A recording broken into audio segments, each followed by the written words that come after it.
차마스가 정리하는 로빈후드와 게임스탑 사가. 아마도 게임스탑 마지막 이야기가 될 것 같고요. 2021년 2월 5일 투자와 관련된 뉴스가 나타나면 뿅뿅 레카차를 타고 나타나는 투자 레카왕 김단태입니다. 자, 제가 지금 촬영하는 시간이 2021년 2월 5일 새벽 1시쯤이거든요. 새벽 1시인데 대략 지금 게임스탑 주가가 76불이에요. 어제에 비해서도 좀 많이 하락한 상태고요. 물론 이제 제가 영상을 올리는 거는 아마 미국 장이 끝난 이후일 가능성이 높아서 어떻게 될지는 잘 모르겠습니다. 제가 나름 게임스탑으로 좀 게임스탑을 꿀을 많이 빨았죠. 게임스탑 영상을 일주일 전부터 올리기 시작해가지고, 자, 1월 말부터 게임스탑을 계속 보고 있었거든요. 그 전주 주말부터 계속 게임스탑을 보고 있었는데, 게임스탑이 심상치가 않은 거예요. 취재를 좀 하고, 이거를 영상을, 근데 너무 과십 아닌가? 이거 너무 작은 이슈 아니야? 라는 마음으로 첫 번째 영상을 올렸는데, 제가 이제 두 번째 영상부터 이게 심상치가 좀 않다라는 생각을 들었고, 지난주 수요일쯤에 이거 왠지 슈카월드에 나오겠다라고 생각했는데 슈카월드에 정말 나오더라고요. 그리고 지식백과에서도 다뤘고, 그래서 와 진짜 이게 큰 이슈가 되겠다라는 생각을 했던 게, 제가 세 번째 영상에는 차마스 인터뷰를 새벽에 보다가 좀 감명을 받아가지고 이거 너무 신선한 관점이고, 어떻게 보면 이제 차마스와 진행하시는 분이 서로 설전을 벌이는 부분들이 있었는데, 그런 부분들이 또 저는 되게 흥미로웠습니다. 양쪽의 입장을 들어보고 좀 우리가 생각해볼 여지가 있는 것 같아서 이 세 번째 영상을 올리게 됐고, 그 이후에도 영상을 계속 올렸죠. 언제나 제가 말씀드리지만 제 영상은 매수 매도에 대한 추천이 아니고 약간의 뇌피셜이 있다는 거 기억을 해주시고요. 게임스탑이 어떤 일들이 있었는지는 다 아실 것 같습니다. 그래서 여기는 그냥 지나갈 거고요. 자, 오늘은 이제 다시 이 모든 스토리의 시작이었던 딥 어킹 밸류의 요분의 이제 스토리를 조금 봐야 될 것 같은 게, 2월 3일 장이 끝나고 나서 이분이 원래 계좌 인증을 매일 하셨었거든요. 매일 계좌 인증을 하셨었는데 당분간은 이제 데일리 업데이트는 하지 않겠다라는 그런 말씀을 하셨습니다. 판다 안 판다 이런 건 그런 것까지 이제 명확하게 표현하신 건 아니고, 어쨌든 계좌 인증을 이제는 안 하겠다, 그렇게 이제 이야기를 하신 거죠. 그럼에도 불구하고 이분의 잔고는 장난이 아니에요. 그래도 어쨌든 우리나라 돈으로 200억이 넘는 엄청난 금액이기 때문에 레딧의 이 분위기도 보면은 약간 토닥토닥 거려주는 분위기. 잘 싸웠다 용사여, 당신은 충분히 그럴 자격이 있다. 딥 어킹 밸류를 이제 좀 토닥토닥 여주는 그런 분위기고요. 그런데 이제 조금 안 좋게 엮일 수도 있는 그런 분위기.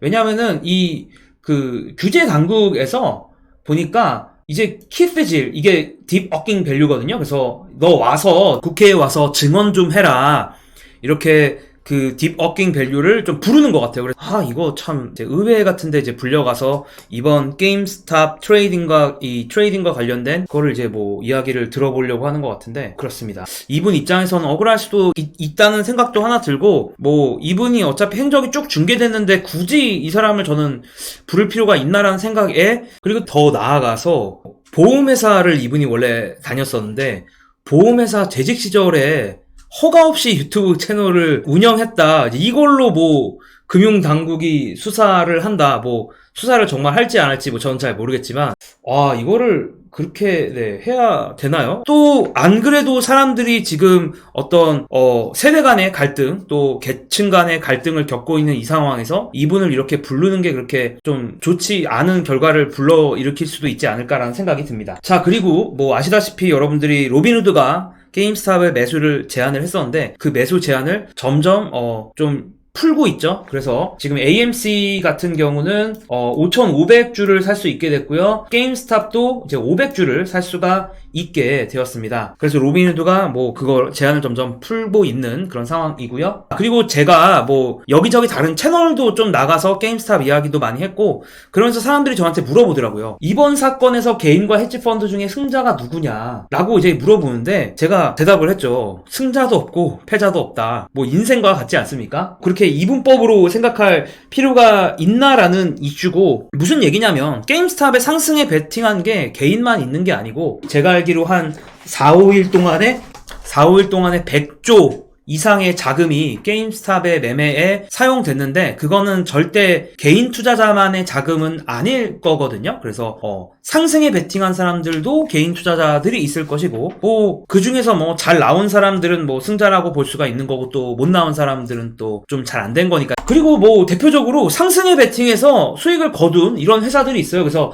머주리 캐피탈이라는 회사 같은 경우는 이 레딧에서 불타오르는 이거를 잘 포착을 하셔가지고 2천억 원 버셨습니다. 상승에, 이분은 상승에 베팅해서 이렇게 2천억을 벌고 나오셨고요. 그러니까 뭐 어떤 헤지펀드는 벌고 또 어떤 헤지펀드는 망하고 그게 이제 이 시장의 논리인 거죠. 그냥 살아남은 사람이 승자입니다. 그리고 제가 생각하는 사실상 또 하나의 승자는 바로 로빈후드예요. 왜 로빈후드냐? 뭐 지난번에 인터뷰를 보신 분들은 아시겠지만 로빈후드가 어쨌든 간에 이번에 매수를 제한한 것 때문에 바이럴이 많이 돼서 사람들이 앱스토어에서 다운을 진짜 많이 받았고요. 그리고 이게 데일리 액티브 유저라고 해서 로빈후드에 얼마나 많은 유저가 참여하는가인데 게임스탑이 터지면서 지금 1월 1일날 160만 명이었는데 1월 27일 기준으로 260만 명이 됐고 사실 이번에 수많은 사람들이 로빈후드를 욕하고 있지만 그러면서 또 씁니다. 제가 보기에는 결국은 욕하는 사람은 소수고 사용하는 사람들 그냥 편하면 쓰는 거라서 계속 그냥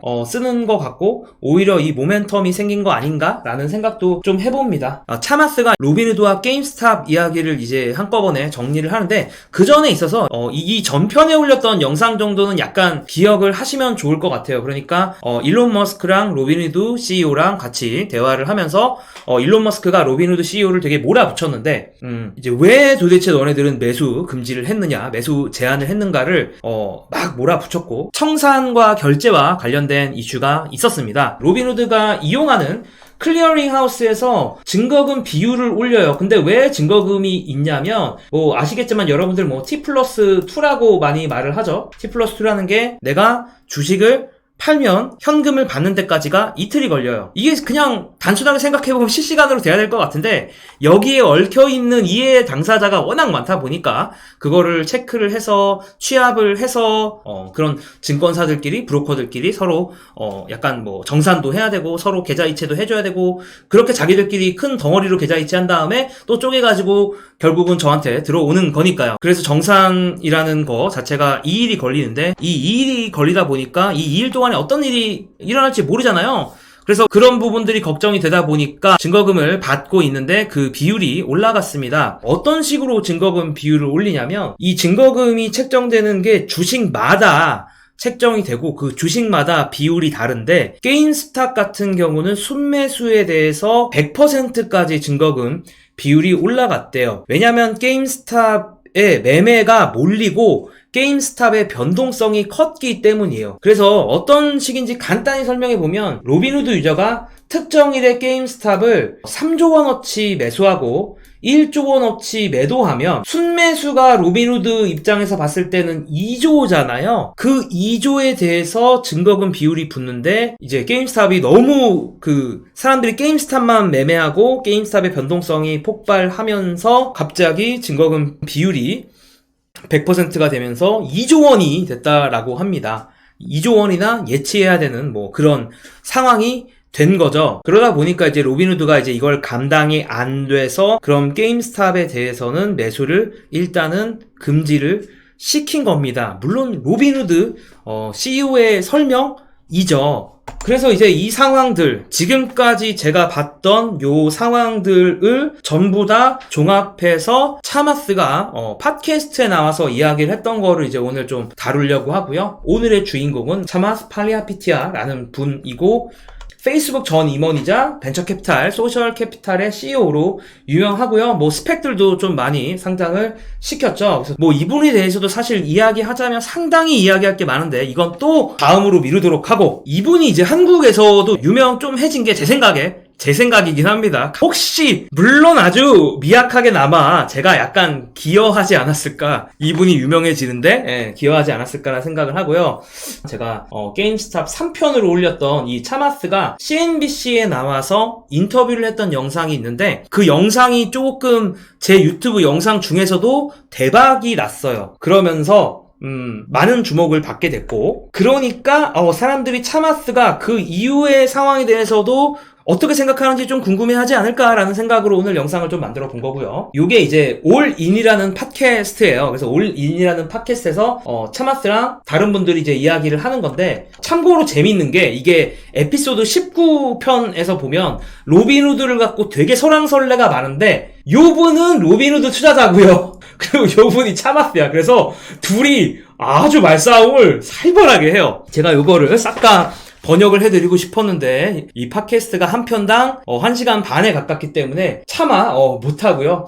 어쨌든 뭐 요거 나중에 한번 보시면 제가 링크는 고정 댓글에 달아드릴 테니까 한번 보시면은 이 두 분이 치고 박는 게 아주 볼만합니다. 서로 말 끊고 그래요. 뭐 여담이지만 제 지인이 차마스가 이야기하는 걸 보더니, 야, 이렇게 교육을 시켜야 된다. 말하는 방법을 이런 식으로 교육시켜야 된다. 차마스의 말이 옳고 그르고 간에 이런 식으로 말을 해서 상대방을 설득시킬 수 있게 내 애들이 교육을 받았으면 좋겠다라는 그런 말씀을 하시더라고요. 그래서 좀 흥미롭고, 근데 진짜 저도 말을 잘 못해가지고 여러분들 제가 말을 잘한다고 생각을 하실 수도 있겠지만 싹 다 편집발이고, 제가 라이브를 안 하는 이유도 제가 말을 너무 잘 못해서 그래요. 그래서 뭐 그렇습니다. 말 좀 잘하고 싶다는 그런 소망이 있고요. 그래서 이 올린이라는 팟캐스트에 나왔던 내용들을 좀 다양한 각도로 한번 정리를 해볼 건데, 차마스가 이제 뭐라고 했냐면, 이제 차마스도 이 로빈후드가 발표한 거에 대해서 들었어요. 공식 블로그에도 사실은 올렸었고, 그 다음에 이제 일론 머스크랑 대화한 내용도 있잖아요. 그래서 차마스가 뭐라고 얘기했냐면, 만약에 이 로빈후드의 모든 이슈,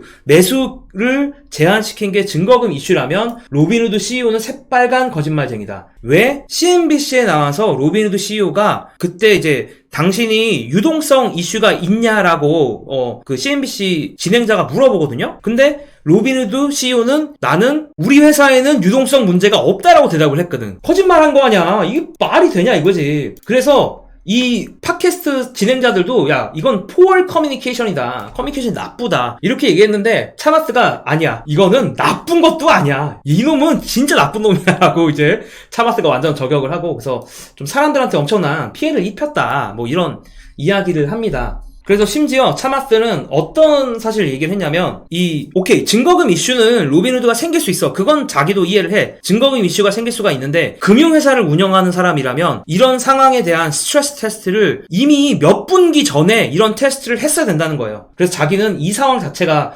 이렇게 안일하게 회사를 운영한 것 자체에 대한 엄청난 불만이 있고, 자기가 보기에는 이건 거의 2008년에 리먼 브라더스나 다를 게 없다라는 얘기를 했습니다. 왜냐면 2008년도에 리만 브라더스도 결국에는 자신들의 최악의 상황에 대한 스트레스 테스트를 못했기 때문에 결국은 망한 거고, 그렇기 때문에 수많은 투자자들에게 손해를 입힌 거거든요. 결과적으로는 로빈후드가 매수 제안을 하면서 수많은 투자자들은 손해를 입었다고 볼 수가 있으니까요. 그래서 차마스는 그거에 대해서 정말 열을 냈고요. 그리고 또 여기서 이제 이 네 분들이 막 중간중간에 얘기하는 것들을 섞여가지고, 제가 어느 분이 얘기한 건지가 기억이 안 나서 그냥 사진을 4개를 다 붙였는데, 가장 말이 나오는 것 중에 하나가 시타델이라는 헤지 펀드가 압력을 로빈후드에 넣어서 매수 금지를 했다. 뭐 이런 얘기들이 많이 나오고 있잖아요. 그래서 그거를 음모 이론이라고 하는데, 야, 이거는 음모 이론도 아니고 그냥 이해관계 충돌이다. 라고 이제 얘기를 했고, 그냥 문제라는 거예요. 시타델이 너무 다양한 곳에 연관이 돼 있다라는 거예요. 로빈후드에서 매매하는 사람이 주문을 던지면 시타델이 먼저 그 주문을 보고, 만약에 로빈후드의 유저가 테슬라를 매수 주문한다라고 하면 시타델이 딱 그 주문을 본 다음에 자기가 먼저 뛰어가서 테슬라를 사서 로빈후드 유저들한테 조금 더 비싼 값에 팔아서 그 사이에 그 스프레드를 먹는 게 바로 이 시타델이라는 회사가 하는 마켓 메이킹인 거거든요. 그래서 시타델이 보통 그렇게 돈을 버는데, 아니 마켓 메이킹을 하는 회사가 또 다른 이런 이해 당사자가 될 수도 있는 게임스탑을 공매도하는 멜빈 캐피탈이라는 곳에 별도로 지원을 한다는 게, 이런 금융 체계가 말이 되느냐. 그냥 마켓 메이킹만 할 거면 마켓 메이킹만 하지. 그래서 그냥 이거는 시스템의 문제라는 거예요. 이게 불법은 아니지만 그냥 이런 게 허용되는 시스템 자체가 문제가 있다라는 게 이제 이분들의 이야기입니다. 그러면은 DTCC가 로빈후드한테 연락을 해서, 야, 너네 증거금 비율이 이제 올라갔으니까 이제 뭐 3조 원을 너네들이 예치해야 돼. 그러면 그걸 연락을 했을 거 아니야. 그러면 그걸 연락을 DTCC에 누가 했는지, 이 결정이 어떻게 됐는지, 그러고 어떤 과정 속에서 로빈후드에게 알려졌는지가 명명백백하게 공개가 되어야 한다라는 이야기를 했고요. 그리고 만약에 자기가 DTCC한테 연락을 받았으면 오케이, 너네 연락하는 거 알겠는데 이걸 문서로 좀 만들어줄래? 라고 해서 문서를 받은 다음에 그 문서를 그대로 나는 어디에 올렸을 것 같다. 블로그에 올려서 사람들한테 우리가 진짜 왜 이렇게 할 수밖에 없는지를 명확하게 커뮤니케이션 했을 것 같다라고 이야기를 하더라고요. 그래서 이 이슈 자체가 이해하기가 너무 어려운 이슈잖아요. 그러니까 그런 만큼 더더욱 명확한 설명이 필요하다는 거예요. 자, 그리고 어떻게 보면 뭐 오늘의 핵심 주제라고도 할 수 있는 부분인 것 같아요.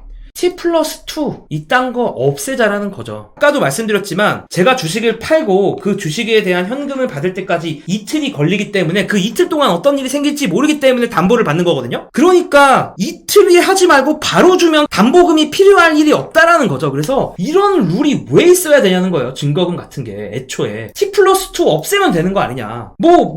왜 있는지는 알죠. 누가 누구한테 주식을 빌리고 받고 주식도 서로 빌리고 받을 수 있으니까 또 돈을 또 누가 누구한테 이걸 줘야 되고 누가 누구한테 다시 받아야 되고 이거를 뭐 레버리지를 썼고 뭐 여러 가지 복잡한 그 계산들이 있다 보니까 지금 이런 것들이 다 발생하는데 지금 우리가 몇 년도에 사냐는 거예요. 우리 2021년도에 사는데 언제까지 이틀에 걸쳐가지고 이게 다 청산과 정산이 되어야 하느냐. 이제는 실시간 자동으로 되어야 한다라는 거고, 저는 또 개인적으로 어떤 생각이 들었냐면 이걸 다 떠나서 아니 뭐가 이렇게 복잡해? 너무 복잡한 것 같아요. 무슨 얘기냐면 한번 보시죠. 제가 지난번에 그 일론 머스크와 로빈후드 CEO의 인터뷰와 거기서 있었던 일들을 설명하기 위해서 개인 투자자, 그냥 투자를 하는 사람이 만약에 내가 주식을 사거나 팔았을 때 일어나는 일들을 그린 도식도거든요. 그럼 주식을 사는 사람이 어떤 브로커, 우리나라로 치면 뭐 키움증권, 미국으로 치면 로빈후드 뭐 이런 걸 통해 가지고 주문을 하겠죠.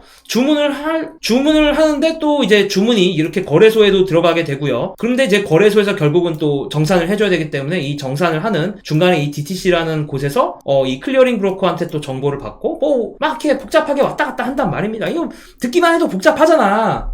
증거금을 계산하는 식이 이렇게 있어요. 여기도 또 마켓을 곱하고 막 식이 엄청 이상하거든요. 이거 어려워, 식이. 그러니까 이 짤 생각나는 거 아닙니까? 이거 거의 뭐 공대생들 수업 시간 같은 내용 그 느낌 있잖아. 교수님 들어가지고 무슨 말 하는지 하나도 모르겠고 학생들도 무슨 얘기 하는지 하나도 모르겠고 그냥 모르겠다 라는 생각. 그러니까 제가 얘기하고 싶은 부분이 뭐냐면 이번 사건을 통해서 제가 들었던 생각은 뭐가 이렇게 복잡하냐는 거죠. 사람들이 이제 음모론을 생각할 만한 너무나도 많은 그런 상황들이 있는 거 아니냐라는 거죠. 사람들 그냥 개인 투자자들 입장에서 봤을 때 음모론을 떠올릴 수도 있는 그런 상황인 것 같아요. 그러니까 제가 유튜브에서 설명을 해보고 많은 여러분들 댓글도 보고 또 많은 사람들과 이야기를 나눠보면서 느끼는 게 이해가 안 가는 게 당연해. 이게 왜 이렇게 복잡한데? 그러면은 저는 결국에는 금융의 시스템을 사람들에게 납득시키고 믿게 해주고 함께 참여하게 만들기 위해서는 이해가 가는 시스템이 만들어져야 된다라고 생각을 하거든요.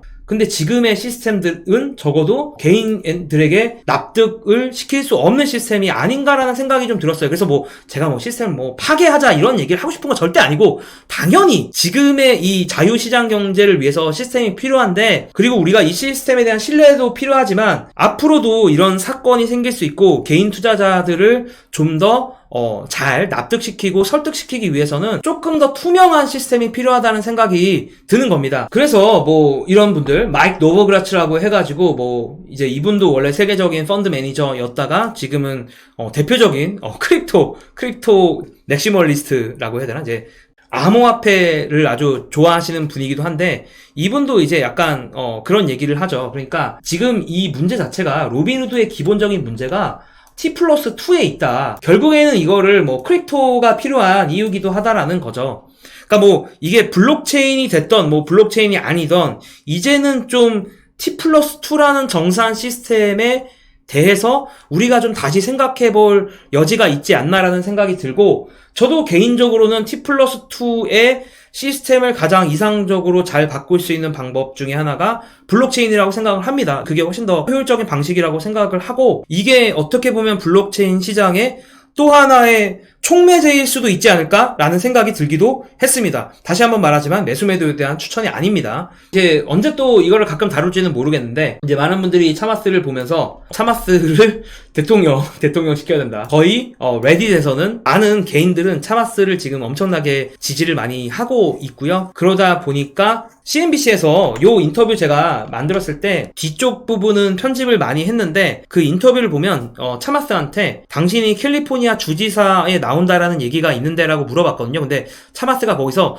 no라고 대답을 안 하고, 차마스는 yes, no라고 답을 안 하고 그냥 캘리포니아라는 주에 어떤 문제가 있는지 그것만을 얘기를 했습니다. 그래서 암시를 한 거일 수도 있죠. 자, 그래서 이렇게 길고 긴 로빈후드 이야기, 로빈후드와 또 게임스탑에 대한 이야기를 아마도 이번 시간이 마지막이 될 것 같고요. 네, 이제는 정말 또 제가 원래 하던 다른 투자의 얘기를 나 원래 무슨 유튜버였는지 제가 생각이 좀 안 나는데, 원래 하던 투자에 대한 이야기를 다시 돌아가야 되지 않을까라는 생각을 합니다. 어쨌든 우리가 이번 사건을 통해서 좀 많은 것들을 배울 수가 있었던 것 같아요. 그래서 투자를 통해서 뭐 수익을 거두신 분들은 축하를 드리고, 손해를 보신 분들은 너무 안타깝지만, 또 이번 손해를 통해서 우리가 좀 더 많이 배우는 그런 시간이 되었으면 좋겠습니다. 그래서 너무 우리가 투자의 결과에 대해서 너무 집착하기보다는 내가 어떤 식으로 투자를 했음을 좀 기억을 해보고, 그 투자 상황을 복귀함을 통해서 다음번에 좀 더